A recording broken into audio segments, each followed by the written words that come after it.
My name is Dawn Spalding, and we're going to be looking at the parable of the sower in Matthew 13:3-8. Now, I know I've certainly had my struggles when it comes to salvation. Those that I often thought were saved were later revealed to not be, denouncing Christ entirely and even leaving the faith, while those much like myself, who seemed the most unlikeliest to ever come to Christ, did. And in this parable, we kind of see Christ promised when it comes to salvation and those he saves and those he does not. And so we read in Matthew 13:3-8, a sower went out to sow, and as he sowed, some seeds fell along the path, and the birds came and devoured them. Other seeds fell on rocky ground, where they did not have much soil, and immediately they sprung up, since they had no depth of soil.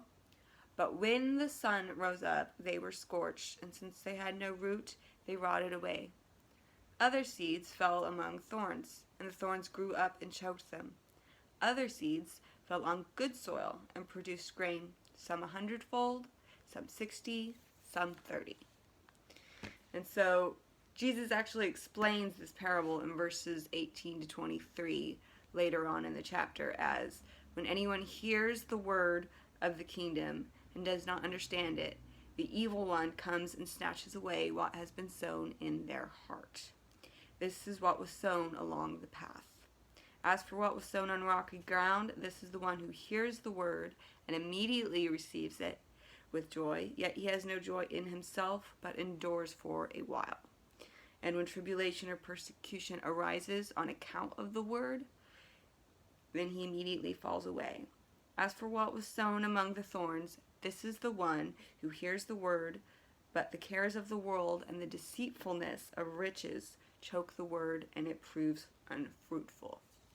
As for what was sown on good soil, this is the one who hears the word, understands it, and bears great fruit. Some cases 100-fold, in some cases 60, and in some cases 30. And so when we look at the first one, which is the devoured seeds, this is the seeds that fell on the ground, and the birds came and they picked them up and devoured them. And we hear him explain that these are the ones who hear and are snatched away by the evil one.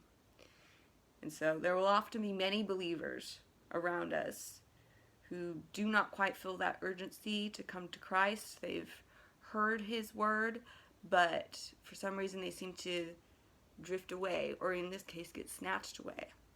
Here Christ gives us the assurance through this parable that some are not meant to be his, and that some will be snatched away from him, but it's still very much under his providential care. The next is the seeds on rocky ground.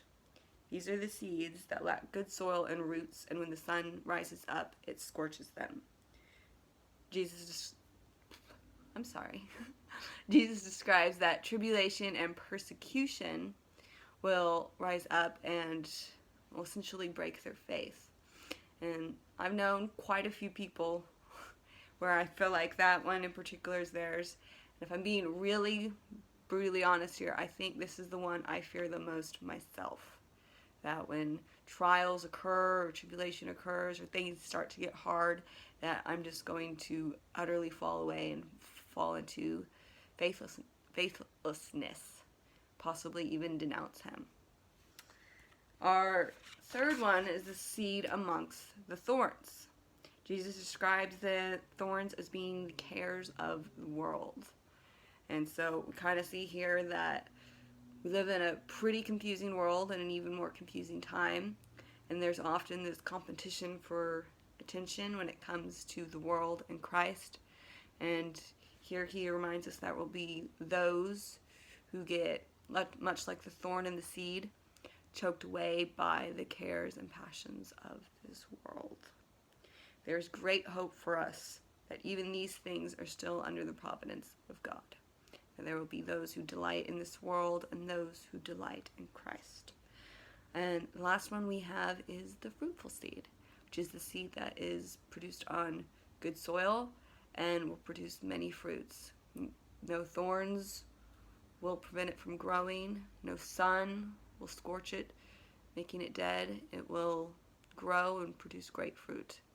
Some 100, some 30, some 60-fold.